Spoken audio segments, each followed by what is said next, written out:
Sim porting fraud via mobile. મિત્રો કલ્પના કરો કે તમે ઘરમાં બેસીને નેટફ્લિક્સ જોઈ રહ્યા છો, અચાનક તમારા ફોનમાં નો નેટવર્ક આવે અને 5 જ મિનિટમાં તમારું આખું બેંક એકાઉન્ટ સાફ. તો કેટલી ચિંતાનો વિષય છે મિત્રો. આજકાલ એક એવો ખતરનાક ટ્રેન્ડ ચાલી રહ્યો છે કે જેમાં સિમ પોર્ટિંગ ફ્રોડ વાયા મોબાઈલ શોપ કે જે આ ફ્રોડમાં સ્કેમર્સ તમારા નામે એક નવું સિમ કાર્ડ ઇસ્યુ કરાવે અને એ માટે તેઓ તમારા નજીકની મોબાઈલ શોપનો ઉપયોગ કરે. તો તમને પણ ક્વેશ્ચન થાય કે હાઉ ઇઝ ધીસ પોસિબલ. પહેલા તેઓ કોઈ રીતે તમારો આધાર કાર્ડ, ફોટો અને મોબાઈલ નંબરની માહિતી મેળવે, પછી નકલી સહી કરી અથવા તો કોઈ ઓળખાણવાળા શોપકીપરને ભેળવીને નવું સિમ કાર્ડ કઢાવે. જૂનું સિમ કાર્ડ બ્લોક થઈ જાય છે એટલે ઓટીપી તમારા ફોનમાં નહીં, સ્કેમરના હાથમાં. ઓટીપી મળ્યા પછી બેંક, યુપીઆઈ, ઈમેલ બધું જ હેક થઈ જાય. આ પ્રકારના ક્રાઇમથી બેંક એકાઉન્ટ આપણું ખાલી થઈ શકે છે, સોશિયલ મીડિયા આપણું હેક થઈ શકે છે અથવા તો પર્સનલ ડેટા પણ લીક થઈ જાય. આ પ્રકારના ક્રાઇમથી કઈ રીતે બચવું? તમારો આધાર કાર્ડ અથવા ડોક્યુમેન્ટની કોપીઝ પર હંમેશા ઓનલી ફોર XYZ પર્પઝ લખીને સાઇન કરો. ઓટીપી કોઈને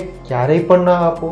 મોબાઈલ પર અચાનક નો નેટવર્ક આવે અને કલાકો સુધી સિગ્નલ ન આવે તો તરત જ તમારા મોબાઈલ કંપની અથવા તો બેંકને કોલ કરો અને સાથે UIDAI ની આધાર લોક અનલોક સર્વિસીસનો ઉપયોગ કરો. આ પ્રકારના ક્રાઇમથી બચવા માટેના સાયબર લો, ભારતીય ન્યાય સંહિતા અને ભારતીય નાગરિક સુરક્ષા સંહિતા હેઠળ આવો ફ્રોડ ધોખાધડી અને ઓળખ ચોરી ગણાય. 3 થી 7 વર્ષની સજા અને દંડ થઈ શકે. યાદ રાખો, સિમ કાર્ડ તમારો જીવતો ઓટીપી છે અને એને ક્યારેય પણ બીજાના હાથમાં ના જવા. Stay safe, stay protected.